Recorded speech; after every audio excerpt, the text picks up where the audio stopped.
13 ways to make sure that your business never succeeds regardless of how much time you spend on it. Let's spend a few minutes talking about that. And this all comes from experience from me. Now, before I started my coaching business several years ago, I started, and I say started with air quotes, I started a data intelligence company where I wanted to make graphs and help people make better decisions, businesses make better decisions with their data. And that business really never went anywhere. It never really launched. It never made money. It never cost me any money. So that's why I say I started it. And yet I put a lot of time and effort and thought into the business. And then as I started my coaching business, I've experienced some of these as well. And it's this comes back to the phrase, the results you get are perfect for the system that you created. And really, with that data intelligence company, the beginning of my coaching business, I was spending a lot of time, effort, energy, and with the coaching business, some cost into the business, and I was not getting the results. It was not being very successful. I was frustrated, and things weren't going well. And really, if nothing else, what I want to draw out for you, and even for me talking through this, is that we create a system, a way of thinking, a way of being that gives us certain results. And if we want different results, we need to change the system, change the way we think about it. And so in this, we'll talk through these 13, and the point is not to create the opposite. Well, what would the opposite be to run a successful business? Simply, this is to think about what are the reasons why our business may not be running as well as the way we want it to. What are the areas in which I am causing myself to be stuck? What are the ways in which I am holding myself back in my business? And I didn't sit down and write these because I read a book about it. I sat down and wrote these because I've experienced it. And so if any of these resonate with you and you want to talk about it, reach out to me. I've been there, and sometimes I'm still here working through things. So number one, be embarrassed about the business idea. If you're going to run a business that is successful, it's got to be something different than most other people are doing. And it was embarrassing to me to think about doing something different than other people were doing, because I wanted to be like everybody else. I wanted to be the average. I wanted to be part of the group, and to have an idea that would result in me stepping out from the group as I saw it was embarrassing. It's embarrassing to say, hey, I have an idea that I think is a good idea. Well, what if nobody else thinks it's a good idea? That would be embarrassing. So pick an idea. Be embarrassed about the business idea. Number two, pick an idea that you're not really passionate about, but it seemed to work for somebody else. That was my data intelligence idea. It seemed interesting to me. I enjoyed it, but I wasn't passionate about it. It certainly seemed to work for some other people. And in fact, I couldn't even come up with the words to describe how that having a data intelligence company would be valuable for other people. Even in coaching, sometimes I couldn't really figure out how it would be valuable. It was just something that I was interested in, but it was not a passion deep within me that I resonated deeply with. But it seemed to work for somebody else, and so I was trying to imitate. I was trying to copy somebody else's success. Well, when success has already been created by someone else, there's no success in copying that idea. In order to be successful, we have to experiment with what's already been done, either by ourselves or with others. Number three, don't tell anybody about it. I've been there. With a business idea, or even starting a business, having a business that I want, having an idea that I want to offer somebody, and then just not telling anybody, because it'd be embarrassing to tell them about it. It would be, I'd be too nervous, too scared. What might they think about me? And so I wouldn't tell anybody about it. I just had this idea. I had all these ideas, but I was too scared, too nervous, too worried about what other people would think about me to tell anybody about it. And very ironically, did you know that if you don't tell anybody about your business idea, you won't have a successful business? There's a profound one for you. I found that out the really, really hard way. Number four, make a Facebook post about your business. and expect Facebook to do the marketing for you. I did that. I remember one time with my data intelligence business idea that I had, I made a Facebook post about it, and two people reached out to me. And by reached out to me, I think they were being very kind about it. And it went nowhere. I didn't know how to talk about what I wanted to do. I didn't know how to talk about it. I was embarrassed by it, and I was really just hoping that Facebook would just draw people to me, attract people to me. Well, people aren't attracted to an idea, really. They're attracted to the person behind the idea. They're interested in the story of why that idea is important, about what that idea can do for them. People want to know what is a journey that your business idea can take me on. Well, I had no idea how to put a story together. I had no idea how to find out where people were. I didn't know how to be curious and say, well, here's where you are, and here's where you could be, and maybe we can work together and do something to help get you from point A to point B. I just wanted Facebook to do all the marketing for me. What I found in my success in coaching is that Facebook, as a whole, is really a bad marketer. I am my own best marketing, if you want to put it that way. It's relationships. Every business is built on relationships. And Facebook, as much as it pulls people together on a social network, I have to do the work to build the relationships. Business is built on relationships and nothing else. Number 5, build back-end infrastructure that's way ahead of what you need. Business needs to be agile, especially when you're starting out, especially as a small business, especially as a solopreneur. It has to be incredibly agile. The best way to make it agile is to have as little structure as possible. As much structure as needed, as little as possible. And what I was focused on too early was making sure I had all the structure in place. Now, I'm not talking legally. It's important legally to have stuff in place, but I'm talking about I had an incredible way of how people could schedule appointments with me and schedule coaching sessions with me. The problem was I had nobody to actually schedule an appointment with me. I had really cool ways of people to fill out forms to send to me before their appointments. But the problem was I had no people to actually send me forms. I had a really cool looking website through Stripe that people could pay me, but there's nobody to pay me. See, I had way too much back-end infrastructure, but nobody to actually put through the infrastructure. Nobody actually for the infrastructure to support. And that's because I was hiding behind the computer. I was hiding behind having a relationship.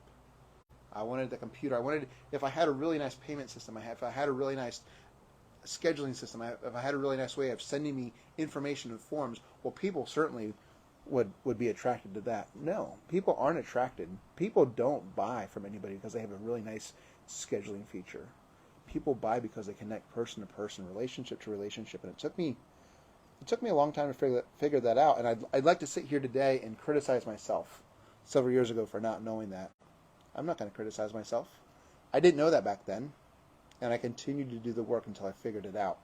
And now I realize that having a way for people to pay me, having a way for people to schedule with me, it's a byproduct of having a business. It is not the way to create customers. Number 6, tie your entire identity to the success of the idea. I was talking about this morning, actually, with another group. I used to say, here's my idea, and I am my idea. So if my idea doesn't work out, that means that I didn't work out. If my idea flops, that means I flopped. If my idea is a failure, that means I'm a failure. And what I realize now is that I'm a human being. I have ideas. The idea might flop. The idea might fail. People might laugh at the idea.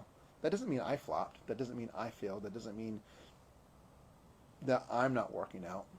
And so I had to do the work to separate, to realize that I am not the idea. I'm a human being. I'm imperfect. I'm inadequate. I don't know everything.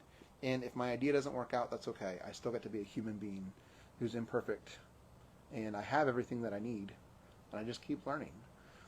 But when I saw my idea as my identity, man, why would I want to risk failure of my idea when that meant risking failure of myself as my identity? So if you want to build a business that is not successful regardless of how much time you put into it, tie your identity to the success of the idea. Number 7, create metrics that make success impossible.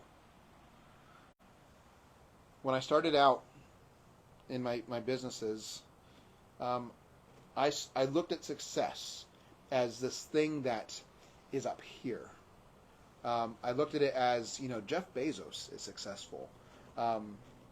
Steve Jobs is successful.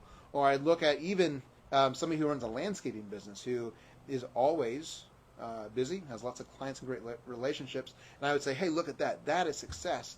And I wouldn't recognize that here I am starting out on my journey, and just simply showing up tomorrow is success. Simply building relationships today, tomorrow is success. But I would make this was success, and anything less was not success. It made success incredibly impossible, and so I was doomed. I was doomed to fail. I was doomed to flop on my face. I made success impossible, and really there was this fear of being successful. Because what happens if I actually am successful? What happens if I actually do reach a goal? Well, what then? What do I do then? And if I'm successful, that means I'm not just part of the average crowd anymore. And as much as I wanted to do something different, I even more just wanted to be part of the average crowd and not be noticed. And so I created a way to make sure that failure happened. I created a way to make sure that success was improbable, and didn't recognize that there's small steps that I could take to make success happen today and tomorrow. Create one relationship today. Call one person today. Serve one person today. That can be success, especially in a small business. But I made it out to be this really, really big thing where I had 30 customers who all loved me, no problems, everything was going fine. I made success impossible. Number 8, obsess over details that don't matter. Now, details are important, but they're only important to the point that they serve the growth of your business. Logo, website, the name of the business. These are things that if you're a perfectionist like I used to be, I wanted the logo to be perfect. I wanted the name to be perfect. I wanted the website to look perfect. Nobody has ever bought a product simply because the logo is beautiful. Nobody has ever bought a service because the name, they were just, the name of that business is just incredible. In fact, I was talking with one of my friends last week who was talking about starting a business, and he said, I need to figure out the name. And I said to him, pick a name, any name. I mean, make sure it's a professional name. Make sure it is relevant, but pick a name and then move on, because the name is just the name. That's it. But see, I was so insecure about the idea of my business. I was so insecure about talking to people about my business idea that I wanted my logo to do the talking for me. I wanted my business name to do the talking for me. I wanted to have my website do the talking for me. I wanted that stuff to build a relationship for me because I was too insecure to take a step and build a relationship myself. So pick a logo, pick a name, pick a website, make sure it's relevant, make sure it's professional, pick one, move on. Don't obsess over those details. It's getting ready to get ready. The only way to start a business is to start a business. The only way to have a customer is to get a customer. Don't let the name and the logo and the details and the business cards stand in the way of that. Just do it. Just do it. And if you want to change your logo, you can change your logo next year. Nobody's going to throw a fit because you changed your logo. Number 9, focus on how potential customers can make your life better instead of how you can make their lives better.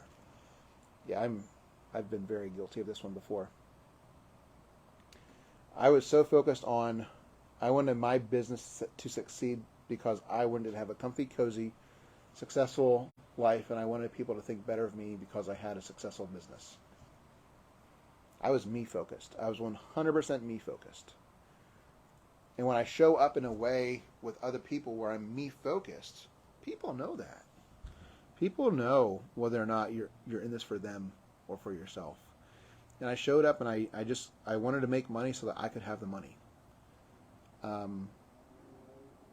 Several years ago, at the beginning of my business, yeah, it'd be nice if I helped you, if you really got some value out of this, but really I just wanted the money. I just wanted to say that I had a successful business.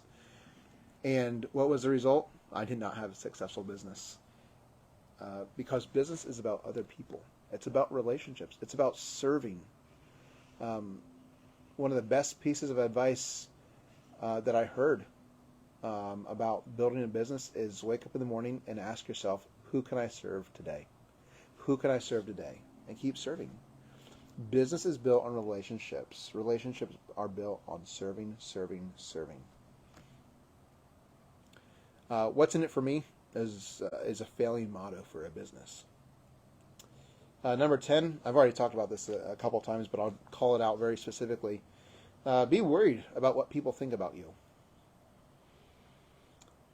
I've lived most of my life worried about what other people thought about me. And the result of that is that I don't take action. The result of that is I stay stuck. The result of that is I don't do anything new. I don't experiment. I don't tweak anything. I just simply say, oh, that worked for them. I'm going to copy that exactly because I don't want to risk failure. I don't want to risk people thinking that I'm off the wall. I don't want to risk people thinking that I am, I've got too much drive. I just want people to think that I'm normal. I'm part of the group. And I was incredibly worried about what people thought about me. And if you're going to serve people, you've got to step out. You've got to put your foot forward. You've got to say, you've got to ask people, how can I serve you? How can I support you? What's going on in your life today? What one of the questions I ask in almost every coaching session is, if this were to be a life-changing conversation for you, if you were to look back in 10 years and remember that conversation we had on, that Friday afternoon, what would we talk about? That's a big question. That's a bold question. It's a question that sets an expectation for the type of conversation we're going to have. Some people aren't in it for that. And so if I'm worried about what other people might think about me, I'm not going to ask that question. I'm not going to ask people, what's going on in your life? What's new in your life? Some people might think that's too invasive. That's okay. I'll ask the question. If you think it's too invasive, you can tell me, and we'll talk about something else. We'll talk about the weather. So be worried about what other people think about you. You can spend as much time in your business as you want to, and you're going to have a failing business if you're worried about what other people think about you. Number 11, don't ask for advice. Asking for advice means that you're weak. Asking for advice shows other people that you don't have it all together. Asking for advice just confirms imposter syndrome. So if you want to have a failing business, don't ask for advice. You can't let anybody know that you don't have it all together. Because you do know, and this is a story that I told myself, you do know that if people know that you don't have it all together, why are they going to want to do business with you? Well, the irony is, over the years I've realized that the more authentic I am, the more real, the more vulnerable I am about what I'm struggling with, the deeper relationships that I build with other people. And the deeper relationships I build with other people, the more I can serve them. And the more I can serve them, the more money that I make in the long run. And it's not about making money. That's just the byproduct of serving people. You look at any company that's successful, any company, an HVAC company, an IT company, an online retailer company, you pick it. They're successful because they figured out how to serve people powerfully in whatever business that is. And you can't figure out how to serve people if you're not willing to ask for advice, if you're not willing to ask for help, if you're not willing to ask for input. Number 12, focus on impressing people instead of impacting people. I just wanted to impress people. Impress people? Impress people. There we go. I just wanted to impress people. I wanted people to know how awesome I was. And the only reason that I thought they would do business with me, the only reason that I thought that they would want me to be their coach is because how impressive I am. Let me tell you how that went for me. Not very well. People really aren't interested in knowing how awesome I am. Nope. What people will remember is how I impact them. People will remember how you impact them. People will remember how you served them. And let me tell you about a professor I had 15 years ago in college who didn't really care about impressing me at all, and yet he impacted me greatly. He called me out at the beginning of class one day and said, "Derek, you are not stepping up to the plate like you could step up to the plate in this class." He said, if you don't have your homework done by the next class period when it was due, I will nail you to the wall, and then you will sit outside my class for the rest of the semester, which was several weeks, because I'm not going to have somebody in my class who's not paying attention. You know, he had watched me, and he had seen that I wasn't paying attention in class. He saw potential in me. He saw that I wasn't living up to my potential. He wasn't worried about how he could impress me with his teaching skills, because he had some pretty good teaching skills. He wasn't worried about impressing me. He was concerned with impacting me. And what I didn't realize is that when Dr. Guthrie said that to me 15 or 16 years ago, I'd still remembered it to this day. He made a big impact on my life. He believed in me more than anybody else did. At least he told me. He showed that he believed in me, and it made a difference. I got a better class in that grade, or a better grade in that class than I did in any other class in college, and that was one of the hardest classes I took because Dr. Guthrie cared. He didn't really care about impressing me at all. Because at the end of the day, when I think about impressing somebody, I can't control whether or not they're impressed by me. They get to choose whether they're impressed by me. But I can impact them. I can control how I show up and how I serve them. And what they do with that, they can do with that. But I know that I can do things to impact other people. I can control that. I can't control whether or not they're impressed with me. And the last one, how to run a failing business no matter how much time you spend in it. Get really nervous about the idea about asking for money. Make it all about the money. People get really funny about money. And I've been there. And I'm still there sometimes. We all have this money script that we tell ourselves about how asking for money is greedy, or asking for money means that you have compromised morals. If you make a lot of money, if you're asking for a lot of money, well, that means that you're probably basically a used car salesman.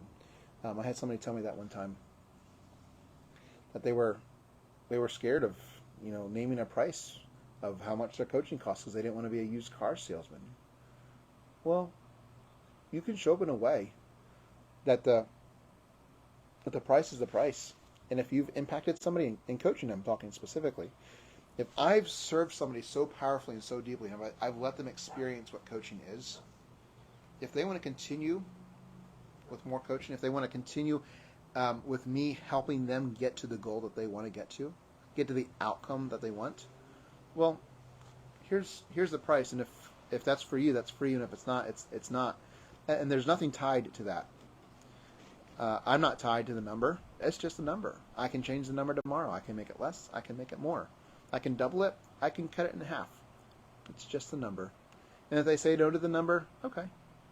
They say no to the number. Maybe in 6 months they come back and they say yes to the number. Or they come back in 6 months and they say yes to a bigger number. It's just a number. And if they say no to the number, it doesn't change the fact that I can still continue to serve them. Sure, maybe we're not having coaching sessions on a regular basis together, but if I come across an article, or I'm writing an article or recording a video that I know would help them, I can send that to them. money is inanimate. If I had a dollar bill, I'd hold it up right here. It's an inanimate thing. I create whether or not I get nervous about money. I create whether or not I let money get in the way of me serving you.